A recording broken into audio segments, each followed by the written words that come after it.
Hi everyone, good to see you on my channel today. Today I will tell you a wonderful story. It is full of love and kindness. I hope you enjoy it and I wish you an enjoyable viewing experience. Thank you. It was so quiet on the night streets that even the whispers seemed to be heard throughout the city. Melanie hadn't been this drunk in a long time. She walked in Russell's arms, leaning against him so she wouldn't fall. She'd regretted wearing such enormous heels 100 times that evening. Hush, she laughed. We'll wake everyone up. Let them know we're having fun. Russell smiled back and grabbed the girl around the waist so she wouldn't fall. Careful. Damn paving stones. It's almost home. We should have taken a cab. Thank you for this wonderful evening. Melanie hung around her young man's neck. Yeah, you danced like you were 18. My feet are going to hurt tomorrow. And my head too, I guess. Russell grinned. It doesn't matter. The main thing is that now I feel just fine.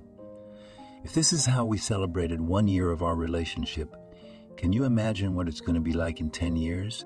You'll get 10 times more drunk. No, I'm getting drunk for her wedding. Melanie giggled and looked questioningly at Russell. She wondered how he would react to the prospect of marriage. In their year together, they had never talked about it. I can imagine without interest, the guy said. This reaction did not satisfy the girl, and she decided to try again. Would I look good in a white dress, Russell? Knowing how sloppy you are at the table, I wouldn't put anything white on you.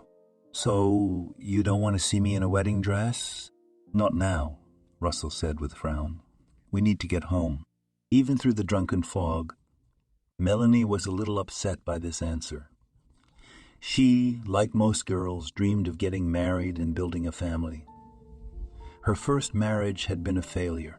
They hadn't even been able to make children.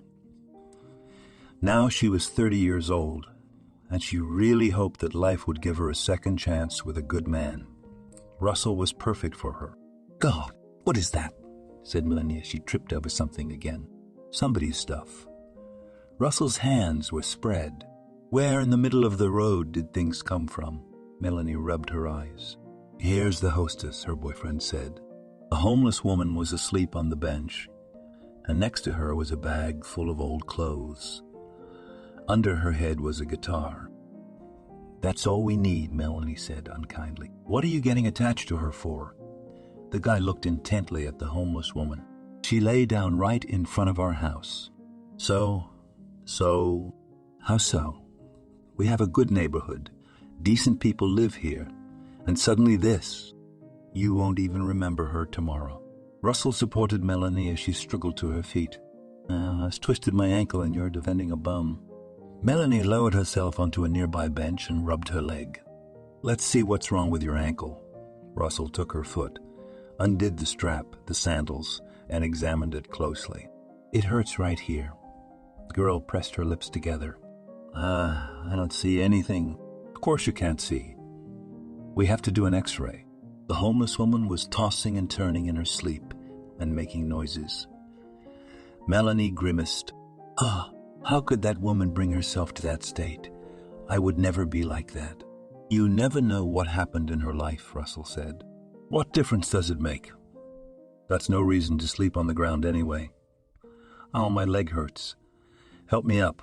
I think there were some pain pills in the medicine cabinet at home. I'm not going to make it on my own.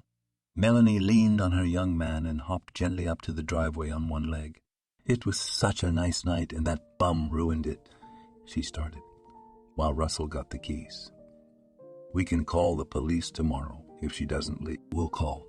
Come on, let's go home. In the morning, Melanie woke up earlier than she wanted to. She was awakened by someone singing in the yard. She struggled to get up on the bed and felt a severe headache and an attack of nausea. Russell, she called without opening her eyes. The young man was asleep next to me. He didn't seem to be bothered at all by the sounds coming from the street. Are you asleep? Melanie gave her boyfriend a gentle nudge, but he only snored louder. Okay, I'll take care of it. The girl, limping, reached the kitchen and poured herself a glass of water. She looked out the window. The blinding sunlight made her squeeze her eyes shut with pain. Across the street, she saw a homeless woman holding a guitar. The woman, as if nothing had happened, was singing songs and asking passers-by for money. Oh, shit. She's ruining my second day in a row. We should definitely call the police. Melanie went back to bed and tried to go back to sleep. But neither earplugs nor a pillow helped distract her from the singing. After suffering for about 20 minutes, she sat up on the bed and determinedly woke Russell up. "What's the matter? Did you oversleep for work?" he asked. "Wake up," Melanie demanded. "What is it?" Still braiding his tongue, the boy asked. "It's Sunday."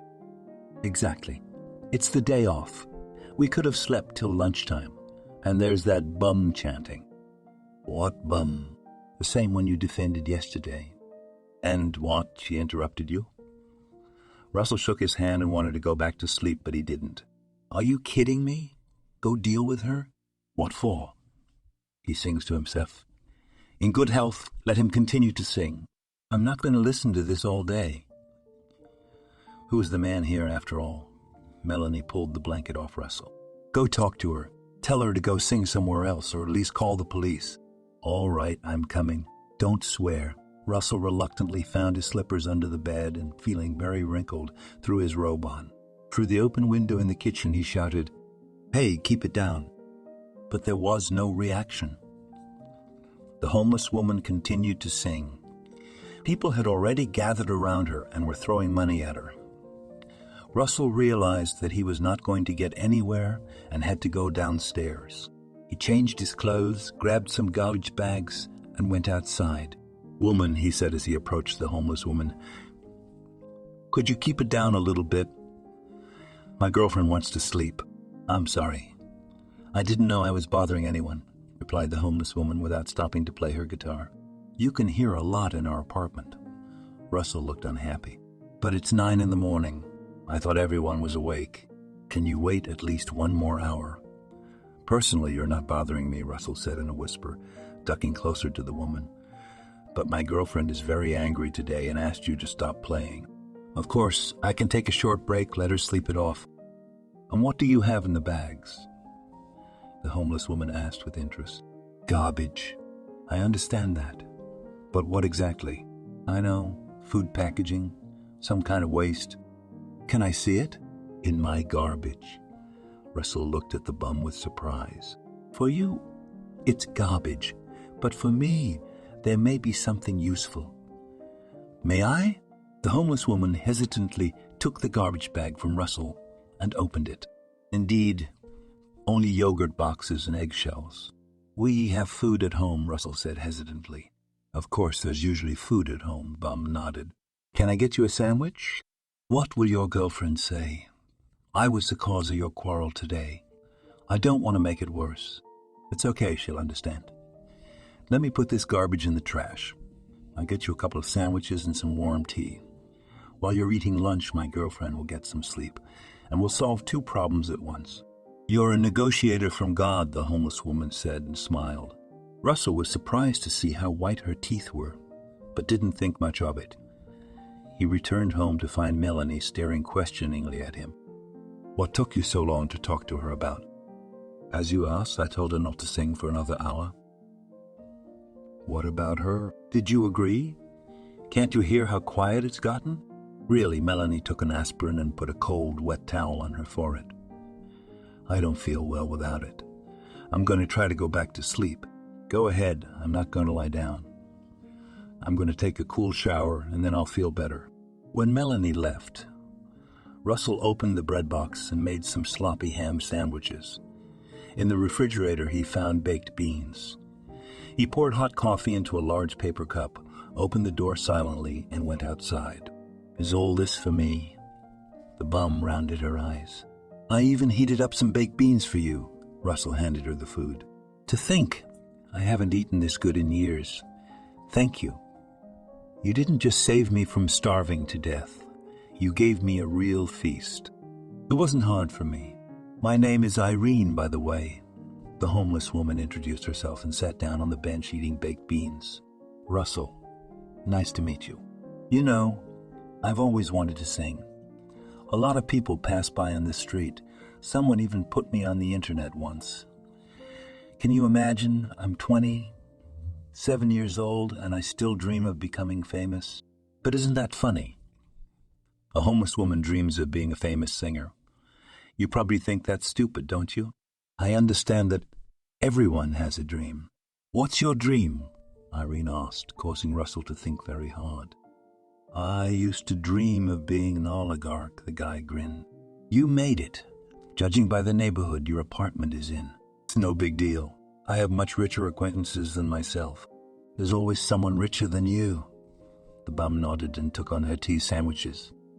I can't say I've had a brilliant career, but I don't have much to brag about either. In short, I won't keep you from your dinner. I'm glad you enjoyed it. Russell went home, and the homeless woman looked after him and was already coming up with a cunning plan. I don't think this dress suits me at all, Melanie said as she spun around in front of the fitting room mirror. What don't you like? Russell asked. They had already been shopping for 2 hours looking for the right dress for a friend's wedding. You showed me one just like it on the internet, and you called it perfect. It looked good on that girl in the picture. It doesn't look good on me. See, that dress makes me look fat. You look beautiful, the guy smiled. You don't know anything about women's clothing, Russell? Melanie closed the fitting room curtain and soon showed up in her new dress. How about this? Spin it around. Here, look. Melanie did a few dance steps, her long chiffon skirt fluttering beautifully. I like that. You like that too. What can I do if any dress looks gorgeous on you? And I need it to be perfect. Don't forget what important people we're going to see. Everyone there will be dressed very well. I know they're my friends. Russell. By the way, you might want to pick up a tuxedo too. I had some left over from my last birthday party. No way. Melanie walked between the rows of dresses and picked out a few more. You should have a tuxedo the same color as my dress. What if you choose red? Red tuxedos are very elegant. No, let me wear what I already have. I don't want to fill my head with an outfit. I like this dress better. Melanie came out of the fitting room again, this time in a black satin dress. Are you going to wear black to the wedding? Russell looked at his girlfriend with surprise. It's not like I'm a bride. Why can't I? It's like a funeral. Guy shrugged. You don't understand anything. Black is a very elegant color, and it goes with any event. I wouldn't want guests in black at my wedding. You don't know if you're going to have a wedding, Melanie told him reproachfully, and she went back to change her clothes. What are you implying? That I'm not getting married? Suddenly, Russell noticed a homeless woman named Irene outside the big store windows. She had her guitar out and was getting ready to start singing. Suddenly, Irene turned around and noticed him, waving happily. I'm not insinuating, Melanie said from the dressing room. We discussed the wedding last night and came to nothing. Did we discuss anything yesterday? Yes. Russell, although I was much drunker than you, I remember better. The homeless woman began to play a slow, romantic song. People gathered around her. Suddenly, Russell noticed that she had a very pleasant voice and thought he would like to hear the rest of the song. What do you think of this dress? Melanie suddenly appeared in front of him as if from the ground. What? What? Oh, I said. How do you like this one, the beige one you ordered? Melanie twirled around in front of the guy in the puffy skirt. Very pretty, Russell nodded, swaying to the beat of the song.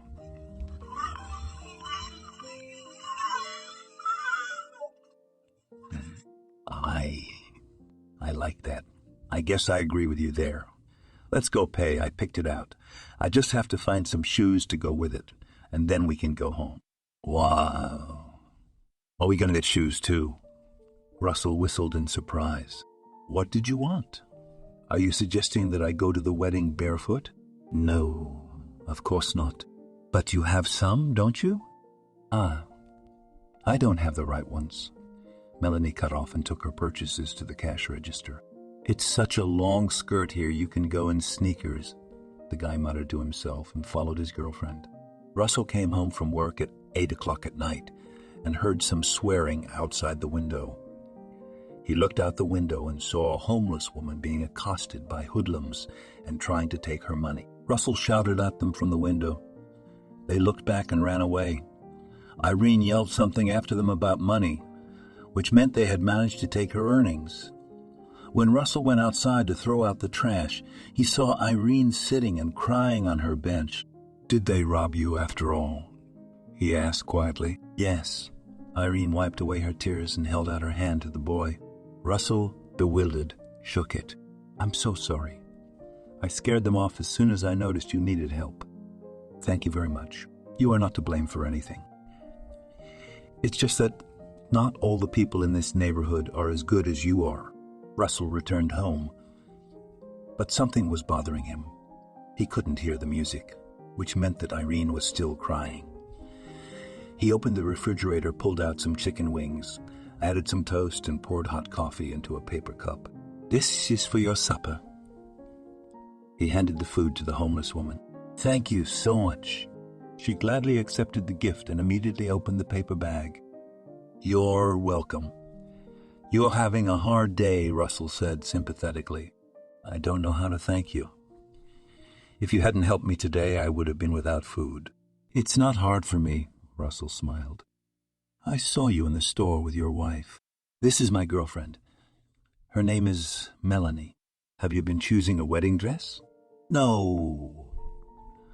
We're going to a wedding at my friend's house. She had to choose what she was going to wear, and it dragged on all day. I understand that if I had the opportunity, I would also spend all day trying on clothes. But unfortunately, I get kicked out of stores. What's the wedding?" "It must be some kind of big event." "It's not that.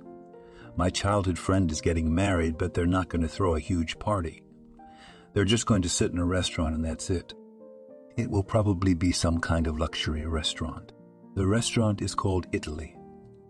It is located outside the city. Maybe you've heard of it." "How could I be a bum?"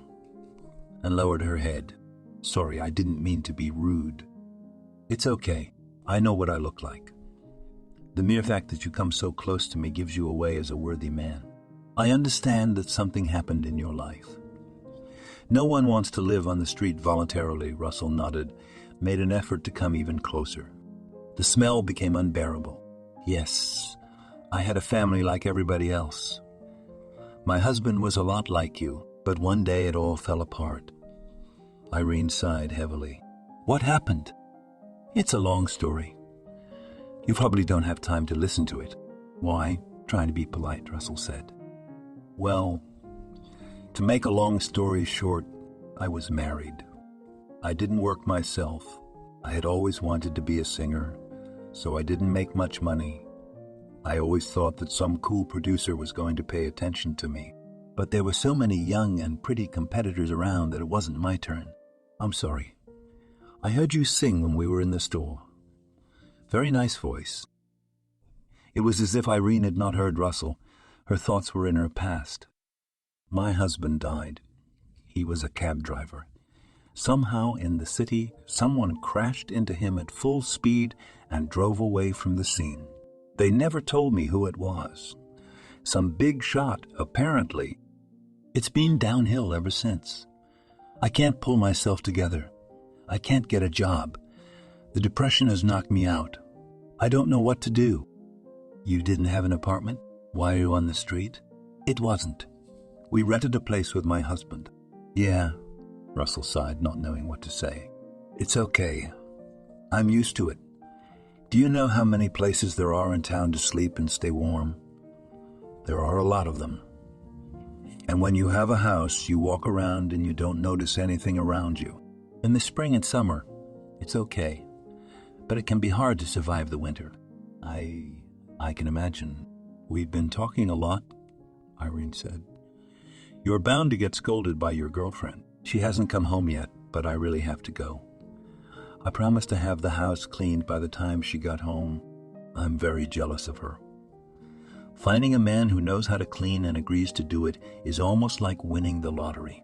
Irene smiled and picked up her guitar. While there were still people on the street, she had a chance to earn something.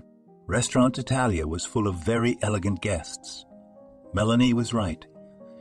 These wives and girlfriends of millionaires know how to dress expensive and tasteful. She felt uncomfortable in her simple dress. "I told you to take the black one," she whispered in Russell's ear.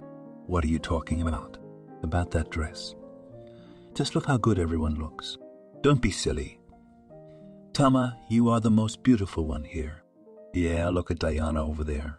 She married her millionaire only a month ago, and she already has 10 carat earrings. How do you know it's diamonds? I can see she's not blind. And there's Natalia." Melanie discreetly pointed to the tall, slender girl. "This is the first time I've seen her." "What are you doing?" "She's a famous model. She's probably dating one of the elite suitors, too." "I feel out of place here, Russell." "Thomas, just don't think about it. The festivities are about to begin, and the guests will be forgotten. Have you seen the bride?" "Not yet. I think she's going to have a very expensive dress. She's marrying Brown himself. I'd spend all his money if I were her. She is a very modest girl. At least that's what her fiancé said about her." "Yes, modest. At first, when she has to pick him up, she just pretends, and then she shows her true face." "Quiet, Tama, they're coming." Everyone turned toward the huge floral archway that adorned the entrance to the restaurant. A charming girl in a white dress with a huge train appeared in it. Melanie recognized her as a former TV anchor woman. She mentally envied the girl. "Your table is right in the center," the host chirped happily. "Thank you all for coming," the groom said into the microphone. "Please take your seats. You are invited to enjoy the exquisite menu at this restaurant." The guests made a lot of noise and pushed the chairs around. "And while you're getting along, I suggest you listen to some music," said the host and nodded to the orchestra. A light jazz sounded. At that time, a security guard near the door of the restaurant detained a girl who wanted to go inside. "Ah, are you a guest?" "You're not on the list," the guard said arrogantly, looking at the stranger. "Then they forgot to include me." "Let me in." "Not allowed." The guard put his arm out in front and blocked the passageway. "How dare you do this to me? I have orders not to let any outsiders in. But please, I'll just take one look and go. I won't even go near the tables," the girl persuaded him. "Not allowed," the guard repeated irritably. "I just want to sing." The girl looked pleadingly into his eyes. "So you're a guest singer?" "Yes," she thought quickly and lied. "So why didn't you say so before? I looked you up on the guest list." "Why are you dressed like that?" "This is my stage persona. Strange taste for a singer these days among young people." "Come on in." The guard opened the doors in front of her. She found herself in a luxurious room of an expensive restaurant, but she was not going to sit there. She had only one chance to prove herself, and she was going to take it. She quickly walked up to the host, snatched the microphone from him, and began to sing. The guests froze. No one knew what was going on. The orchestra leader was the first to react. He thought she was a guest singer, and the orchestra played a tune that matched her song. The girl looked at him gratefully. The bride and groom looked at each other, trying to remember who had ordered the music. In the end, everyone took their seats and enjoyed the stranger's singing. And the girl sang really well. She chose a difficult song to show her character and her strong voice. The guests started clapping to the beat of the song. Some even went out onto the dance floor and began to slow down. When the singer finished singing, there was a standing ovation. "Bravo!" shouted someone from the crowd. "Hey, isn't that the homeless girl who used to sing outside our house?" Melanie asked suspiciously. What?" Russell was too enthusiastic about singing. "I asked if you thought it was the same bum." "It looks like it," Russell sounded pleased. "What is she doing here, Russell?" "Apparently she's a famous singer, since the newlyweds booked her for their wedding." "What kind of singer is she?" "I think she just walked in here brazenly." "What's security looking at?" She smells so bad I can't eat. Stop it. She's a talented girl in a difficult life situation. After finishing her song to the applause of the audience and questioning looks from the bride and groom, Irene went outside. "You lied to me," said the guard. "There was no singer in the program." "It turns out so." Irene shrugged and smiled. "Get out of here. You're not allowed to be here." "Where exactly?" "At this wedding." The guard looked sternly at the girl.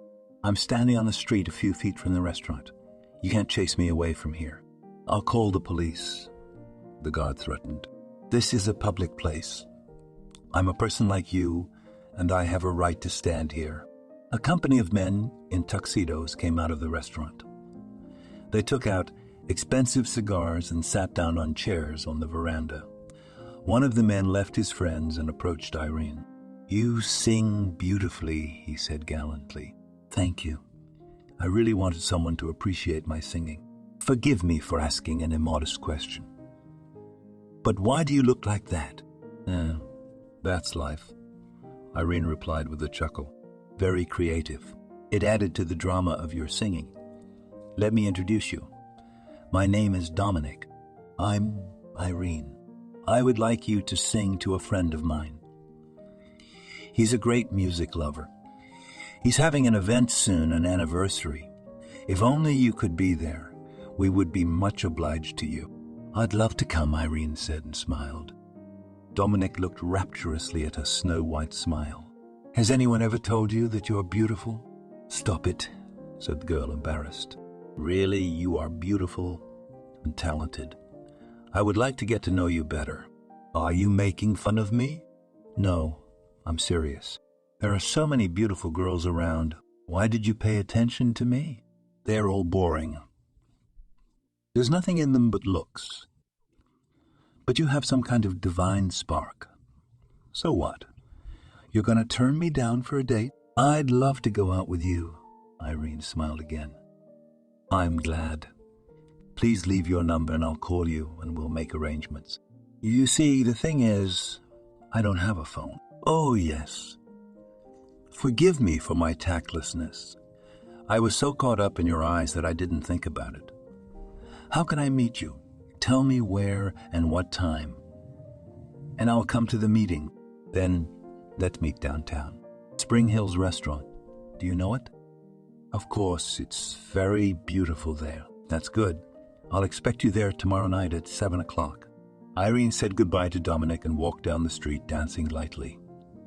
Her plan was a success. Persistence takes any obstacle. Russell had already resigned himself to the fact that every morning in their family began with a scandal. And so it was this Saturday. "I don't understand why you can't come on vacation with me." "We already agreed," Melanie whimpered again, like a little girl. "I have some business to attend to," Russell said coldly. "What kind of business could there be?" "Actually, I have my own business." "That's right. You're the boss.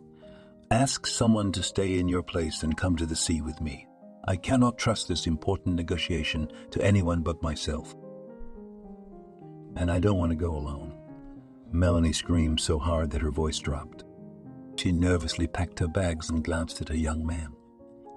Okay if he wasn't ready to marry her, but going on vacation apart was something abnormal for a couple in love. She didn't know how to talk him into it, so she resorted to her surest weapon. "You just don't love me," Melanie cried. "Stop it. And if you don't love me, then why are we living together?" "I love you, Thomas. Something's missing. Look, you like living downtown, in your own apartment. You like driving an expensive car." Russell was starting to get nervous. "What's that got to do with it? You have to earn it all, Melanie. You already have a lot of money. If you leave your business for a few days, nothing will change. Is that what you think?" "Look," Russell laid out the papers on the table in front of the girl. "I don't understand what it is. These are contracts with our Taiwanese suppliers, you know. They're coming. I have to be in a meeting. Is there no way to move them? You know, it's starting to get tiresome." Russell sat down on the couch and covered his face with his hands. "So I'm also boring you?" Melanie pouted her already puffy lips. No, yes you are. You're tiring. Let's you just go to the islands and enjoy the sea. You have a mistress. It suddenly dawned on Melanie. Why would you even think that? Russell was ready to run away from this ridiculous conversation. You're making me look like you want to be alone. So come clean. Mistress? I don't have a mistress. Let me see your phone. Melanie took off her jacket and sat down in a chair. This indicated that she was going to stay home late. Why do you need my phone? I want to read your correspondence. Haven't you been told it's not polite? Well, you don't want to give me your phone number. So you have something to hide from me. Oh, God. Russell pulled out his phone, unlocked the screen, read all the work correspondence on there. And who is Olga? That's my accountant. She's 64 years old. Okay. And what Oksana is texting you? Good night. This is my dentist. I had a toothache last week, and I had an appointment. You remember her? You went to her for a filling once. Oh, yes. I completely forgot. With her figure, there's no point in being jealous of her. Melanie quickly looked at the other chats and found nothing of interest there. Okay. This time I believe you. Thank you. Russell took his phone and went to his office. You don't even want to say goodbye to me? You know that jealousy scene of yours was very unpleasant. Put yourself in my shoes. You'd think I'd be here to talk to someone too, if I were to send you off alone on vacation. I, unlike you, believe people. Oh, you just don't love me. Melanie folded her arms across her chest in anger. Russell didn't answer anything, only closed the door of his office on her in front of him. When Melanie finally left, he exhaled. It was a time in their relationship when he doubted he needed them at all. As arranged, Irene stood outside the restaurant, nervously waiting for her date. She had already thought that he was just kidding and was not coming, when suddenly a beautiful black car stopped next to her, and Dominic got out of it. Hi, am I late? He asked gallantly. It's no big deal, just for a few minutes. Sorry, my driver couldn't find parking quickly. Are you ready? To what? A nice dinner, of course. Ready, Irene nodded, and Dominic gave her a hand. Just a minute. The doorman stopped them at the entrance.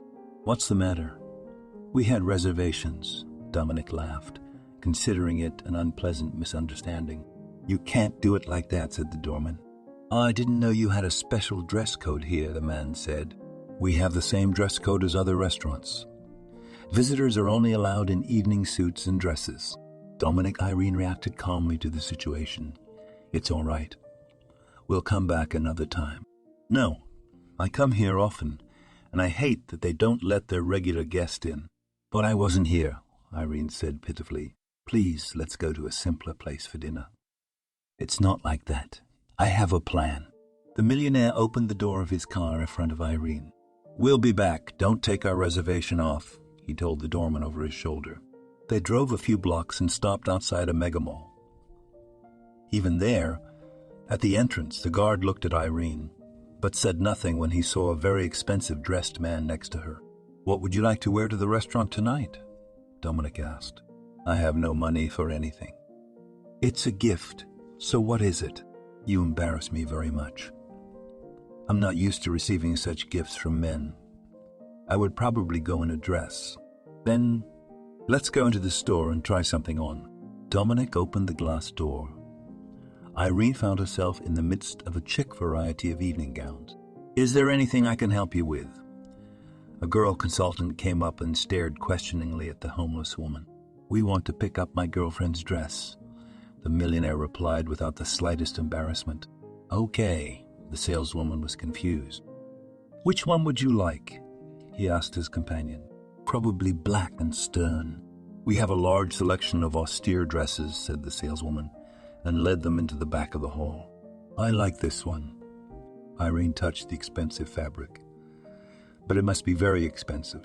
Go try it on, Dominic said, and sat down in a chair in the hall. Just come out of the fitting room and show yourself to me. Irene went into the dressing room and didn't immediately know where to put what. She stripped down to her underwear and looked at herself in the mirror. It was sad to look at this body, once beautiful and trim, but now all dirty and covered in abrasions. Barely able to manage the zipper, she opened the curtain and stepped out into the hall. Dominic looked at her in surprise. "Black suits you so well," he said. "We have the same model in red," said the saleswoman. "I think it's very beautiful. I'd like to buy it," Irene said modestly, lowering her eyes. "Then we buy it, and pair it with shoes and some jewelry." Irene picked out the shoes, picked out the earrings. The saleswoman took it all to the cash register, and Dominic paid the check. At the exit of the mega mall, Dominic stopped abruptly. "Look, there's a beauty salon. Would you like to freshen up your hair?" "Tell me what to freshen up." "The last time I was in a beauty salon was a long time ago. I don't even have a place to wash my hair." Irene sighed heavily. "Then it's settled. Let's go in and get your hair done. It's embarrassing for me. They will refuse to serve me." "Let them just try," said the millionaire, and resolutely opened the saloon door. "Good evening. My girlfriend would like to have her hair styled by you, but we don't have an appointment." The hairdressers looked at Irene. Their faces showed the disdain to which the girl had long been accustomed. "So can anyone help us?" "Let me do it." One hairdresser stood up from her seat. The others looked at her in bewilderment. "That's fine. I'll be back in an hour," Dominic said, and counted out some bills to Irene. "And you have fun and don't deny yourself anything." The hairdresser invited Irene to sit in her chair, undid her unkempt bundle on her head, and examined her hair. "We'll do a hair mask and wash your hair, and then I'll cut your hair and dry it," she said, and got to work. "Thank you very much," Irene said timidly. "That's my job. It's okay. I mean, thank you for taking me on. I know how uncomfortable this must be for you." "Not at all. I love helping people. I grew up in an orphanage myself, and I've seen things. Why not help someone else now? Would you like to have coffee while I apply your mask?" "Am I from an orphanage too?" Irene smiled at the cute, stylish girl. The time at the beauty salon flew by, and when Dominic walked in an hour later, he didn't recognize Irene. "My God, who is that pretty girl with the gorgeous hair?" he said, completely embarrassing his friend. "Thank you very much," Irene said, and paid the hairdresser. "Now let's go to the restaurant." Dominic held out his hand, and Irene grasped it awkwardly.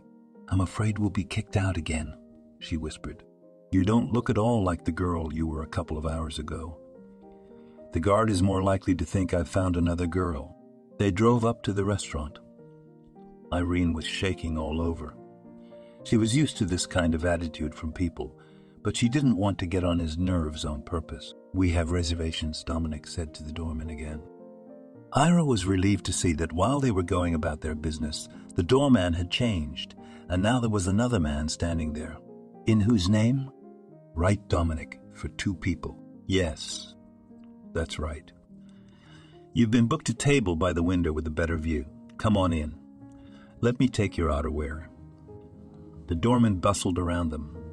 Dominic looked at Irene and winked at her, and the girl finally relaxed. "You're so busy, your secretary can hardly find time for me." Russell laughed and raised his glass. "Let's drink to the fact that we're doing very well." "Come on," Dominic agreed.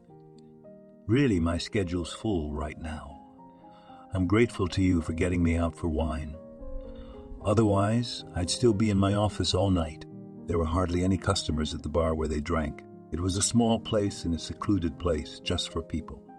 To get into this bar, you had to be a member of a special community that included only successful businessmen. For many girls, it was a dream to be here. But everyone who came in was carefully screened. "I heard you had a fight with Melanie." "Seriously quarreled?" Dominic asked Russell. "I don't know. She's always fighting and I'm sick of it." "The wedding is off." It looks like Russell had been obsessed with the family business some time before. He had inherited a small business from his father, and he wanted to pass it on to his children. Melanie seemed like the right girl for him to be his wife, but the more he lived with her, the more he doubted it. I think you need an easier girl, Dominic said. It doesn't get much simpler than that. Is this where you met Melanie? At the party. How did she get in? After all, it was a private party and the entrance was for insiders only. I don't know, maybe someone invited me. I think that she is not an ordinary girl if she could get to such an event. Do you think she's after millionaires? Russell asked in bewilderment. It could very well be. Then how do you find a girl? I won't just walk up on the street and meet the first woman I meet. Why not? I did it, Dominic boasted. What? Who did you meet? Tell me. What's there to tell?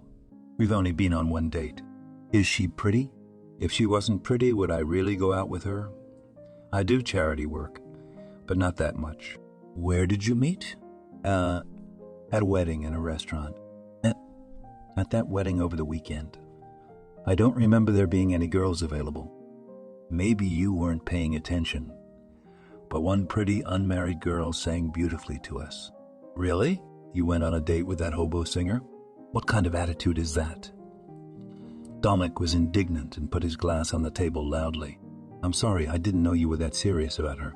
You're judging people by their looks again. She's been through a very difficult time. She has a terrific personality. And most importantly, she's very talented. Come on, don't be offended, buddy. Maybe you'll raise her to be a star. She would have become a star herself without my help. It is not her social status that prevents her from becoming a star, but her excessive modesty. What modesty? Breaking into someone else's wedding and singing there, Russell whistled. I think it was a sign of desperation. She didn't know how else to get attention and thought there would be some producers among us who would notice her and help her make a career. You're not a producer. No, but I know one, Dominic smiled. Will you really take on her career? Russell continued to wonder. And why not? She has a beautiful voice. She's very pretty. I could see her pretty face, even when she was in her rags. And when I changed her clothes and took her to the beauty parlor, she was a beauty. I'm interested in looking at it. Well, that's your business and your personal life. But I think it would be noble if you helped her. Then let's drink to nobility. The friends raised their glasses and drank the wine to the bottom. By the way, you can see her. I'm having a party soon to celebrate a decade of my business. You're welcome to come. I invite you. I certainly will. Russell shook hands, Dominic. The snow-white yacht was off the shore, and the colorful lights and loud music came on. Waitresses dressed in bathing suits served champagne to the guests. It's good to see you, Dominic hugged Russell. Who are you with? I came alone today. Have you and Melanie decided to take a break after all? Yes, I need to think about it. That's right. Maybe you'll find someone here tonight. Look at all these beauties. I'm not in the mood to look for a girlfriend. I want to get really drunk on champagne and just think about nothing. That's okay, Dominic called the waitress and took a few glasses from her. He and Russell had a drink. A young girl came up to them and tried to start a conversation. Are you the owner of the boat? She asked in a ringing voice. She had such a deep neckline on her dress that it was hard to look anywhere else. Yes, that's my boat, Dominic nodded. My name is Melissa. Melissa, does Mom know you're here? No, why would she know that? Because you, Melissa, are barely 20, 1 year old, and it is forbidden to come to such an event at such a young age. You guessed it, I'm 21. And you could have worn a more modest dress, Russell said and turned away from the buffet. He was more interested in the food today than in the girls. If there's something to show, why hide it? Melissa laughed. And really, why aren't we all walking around naked here? You're funny. The girl touched Dominic's shoulder. Don't waste your time here. You will not find yourself a millionaire on this boat. What makes you think that? Am I not pretty enough? Millionaires are smart people. They're not interested in beauty and youth alone. Dominic grinned and went to get appetizers. At that moment, the music stopped, and a voice from somewhere above asked everyone to take their seats at the tables. Now comes my favorite part. Dominic smiled and elbowed his friend. What is it? Russell wondered. Here comes the show. A duo with a saxophone came on stage, and another man sat down at the piano. The lights were invited in, and they began to play. The tune was so tender and romantic that some couples in the audience began to dance. When the duo finished, the host came on stage and said hello to everyone. And the next number on our program will be a young singer. This is her first performance, so she is very excited. Please give her a big round of applause. On this stage, Iris, the audience applauded. A beautiful, fragile girl in a silver dress appeared on the stage. Is that her? Russell whispered. And I told you, I never would have thought. Irene took the first notes, and the audience was enthralled. She sang the slow song, and she seemed about to cry from the feelings that overwhelmed her. Russell stared at the stage as if mesmerized. Do you like it? Asked his friend. She has such a magical voice. She's so magical herself. If you talk to her alone, you would realize that there are no more like her. You're right. She really is a beauty. I think we can make it work, Dominic said, but Russell didn't hear him.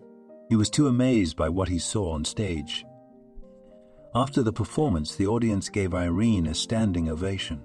I'm going to get some more drinks, Russell said quickly and ran off to the other end of the deck. On the way to the dressing room, he caught up with Irene. You sing divinely, he said, out of breath. Thank you. Oh, is that you? Yes, it's me. Do you remember me? I'll never forget you, Russell. You kept me from starving to death. I'll be grateful to you for that for the rest of my life. And how do you feel about getting off this boat and celebrating your first performance? So how does one escape from a yacht? Nothing is impossible for me. As long as you agree to have dinner with me, of course I'd love to. If you would enjoy spending time with me, I would at least repay you for your generosity. It's decided. Come with me. The guy dragged the girl to the lower deck and called someone. A few minutes later, a boat came to pick them up. Maybe we should say goodbye to Dominic, Russell asked Ira. No, he's too busy right now. There are so many girls around him that he won't notice our absence. Does he have a girlfriend? No, but he's a pretty windy guy. It's strange he gave me the impression of a very serious man, Irene said sadly. But since you say that he has a lot of girls there and that he really won't notice our absence. The girl climbed into the boat that took them ashore. Irene herself did not remember how it happened that she woke up in the same bed with Russell. First they went to a restaurant. Then they bought a bottle of wine and went for a walk through the night city. At one point they came to a place where Irene was sitting with her guitar, trying to earn her bread. Would you like to come in? I don't mind, but as I recall, you have a girlfriend. Russell was embarrassed. I did have a long relationship, but now we're fighting. I'm going to break up with her. But I haven't broken up yet. She's already moved away from me. I think she understands where this is going too. In that case, I'd like to come in for a warm-up. That's how they ended up in Russell's apartment. Irene was immediately impressed by its size. She had no idea that some people lived so luxuriously. They talked about music for a while. Then he asked her to dance. So unnoticed, they ended up in the bedroom. Irene awoke first. She found her concert dress lying on the floor and some disheveled face with smeared makeup in the mirror. She quickly ran to the bathroom to clean herself up. At that moment, she heard a noise and the door to the apartment opened. Russell, a woman's voice called out. Russell, are you home? Irene froze, not knowing what to do. I know you're home. Your car is around the corner and your keys are on the nightstand. If you don't want to answer me, then don't. Then just listen to me. The girl walked past the bathroom and stopped in the living room. She unzipped her suitcase and began laying out her things on the couch. I'm not going anywhere. It was stupid of us to decide to live apart. I realized that I couldn't live without you, and you and I were meant for each other. What are you doing here? A sleepy Russell came out of the bedroom and bumped into Melanie. I'm here to start all over again. Did you remember to warn me? I'm sorry, Russell. I didn't think I was disturbing you. I think I woke you up. Yes. In fact, when you're going to come and visit me, you should say so in advance. I believe this house is still my home, too. Melanie emptied her suitcase and followed her bag into the hallway. Don't you want to ask my opinion? Maybe I'm not going to renew our relationship. I know that you are still angry with me, but I assure you that I can earn your forgiveness. No more scandals. I promise. Wait, Russell called out to her, but it was too late. Melanie opened the bathroom door and froze when she saw Irene there. Who's that? Melanie asked. My personal life. It's none of your business, Russell answered her rudely. You're cheating on me. Cheating. Is it okay that you and I broke up? We didn't break up. I said I needed time to think about everything, and you brought the girl home right away. I'd better go, Irene said quietly. Don't bother. It's rather time for me to go, Melanie said, and began to stuff her things back into her suitcase. Suddenly she was thinking about something, and she walked over to Irene and looked at her carefully. What is it? You remind me of someone, Melanie said. Have we met somewhere before? I don't remember you. Maybe you're one of those millionaire hunters. I might have seen you at parties before. No, I wasn't there. But the face is very familiar. Wait, wasn't that you singing under our window? Well, yes, I am. Irene blinked her eyes. That's a good one. So you slept with a bum? Don't say that, Russell interjected. You can see that Irene is just an ordinary girl now. But she was homeless and begging on that bench over there. I didn't think you were that low. I'm sorry, but I didn't insult you, Irene said. You just slept with my boyfriend, you slut. I didn't know you were still together.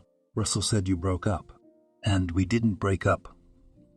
Now get the hell out of my house so I never have to see you again.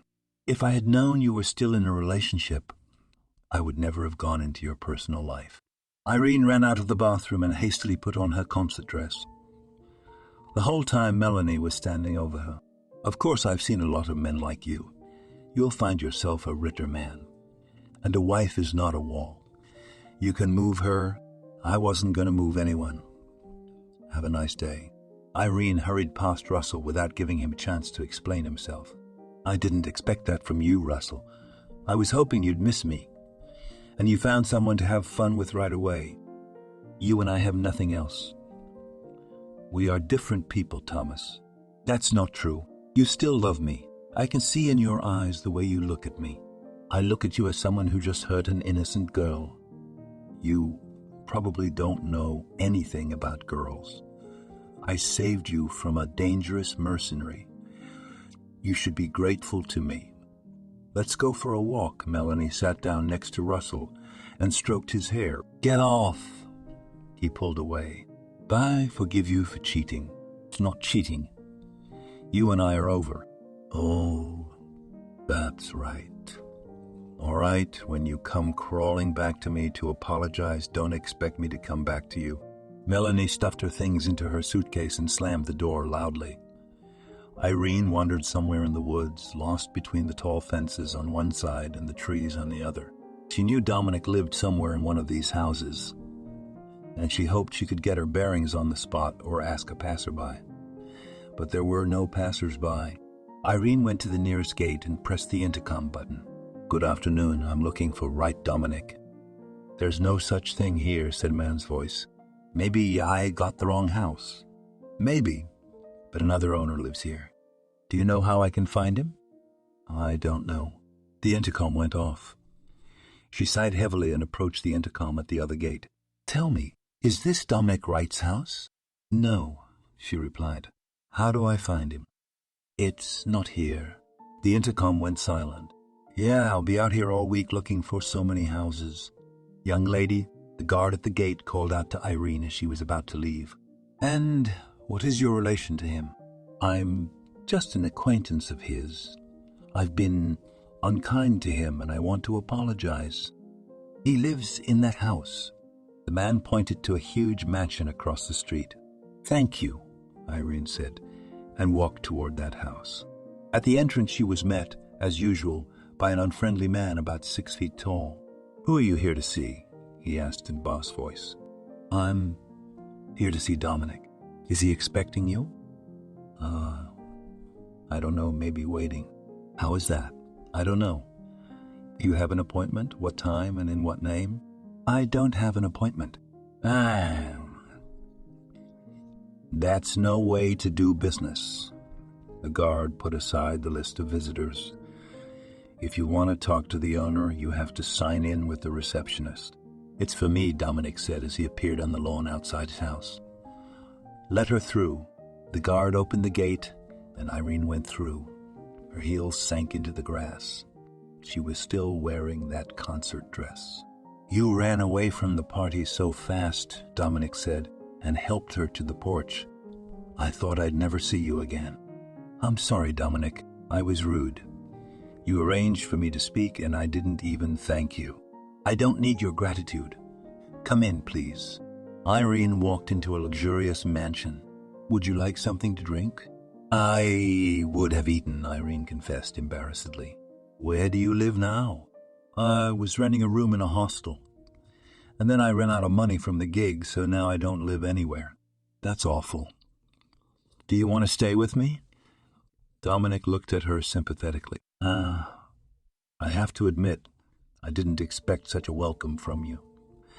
I was afraid I'd have to apologize and you wouldn't forgive me. For what? For leaving you on the boat? Running off with your friend? With Russell? Yes, I wanted to talk to you, to thank you for everything. But Russell said you were too busy with the girls and I shouldn't bother you. How silly. There were no girls there. I was waiting for you to come out after the show to introduce you to your friends. A friend of mine liked your performance so much that he wanted to ask you to sing on his TV show. On TV? Yes. He owns his own TV channel and recently launched a talent show. I'd really like to perform there, but it probably wouldn't be fair to you. The thing is, I spent the night at Russell's. And that's it. Dominic shook his head. I didn't want to, but it just happened.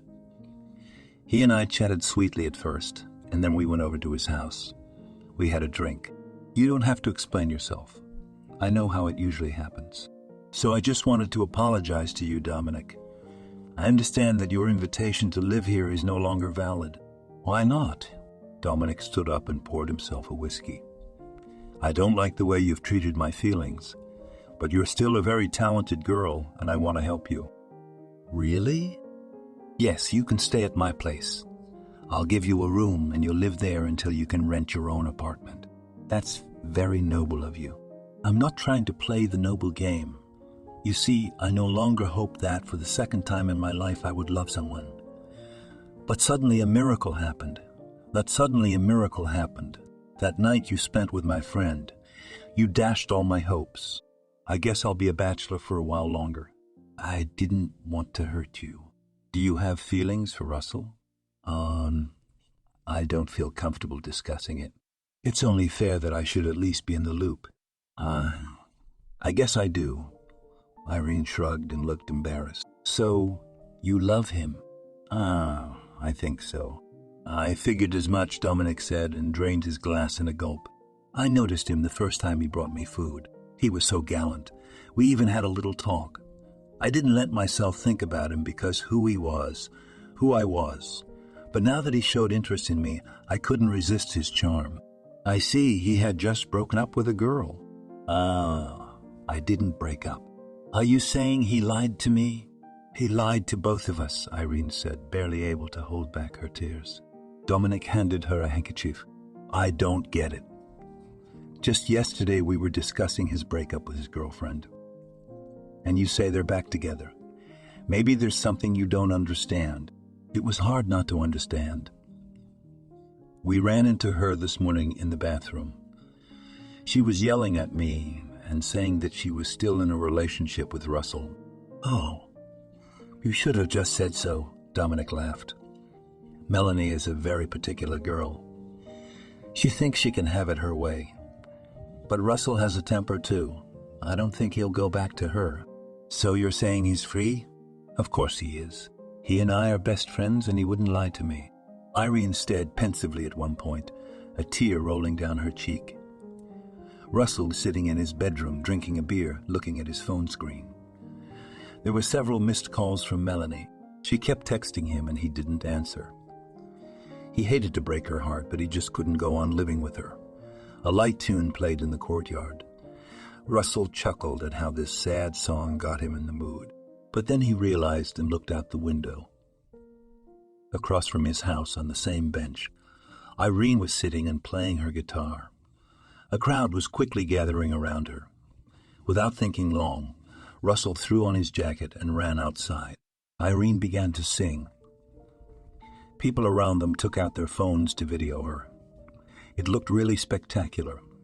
A beautiful girl in a silver dress, playing the guitar and singing a very sensual song. "You're gorgeous," Russell said when Irene finished and bowed to the audience. "Thank you. This song is dedicated to you." I didn't listen to the words, and I've had a problem with music since I was a kid. Maybe you can tell me what this song is about. It's about a girl and a guy between whom feelings flashed and took them to a magical land. That's right about me. I wanted to apologize to you for the scandal this morning. It was my fault. I should have taken Melanie's keys or changed the lock. But I didn't think she'd just barge in like that. Did you tell me the truth? Did you break up? Yeah, pretty much right after that wedding where you first sang. I believe you. So you're a free man now. You could say that. You mean not quite free?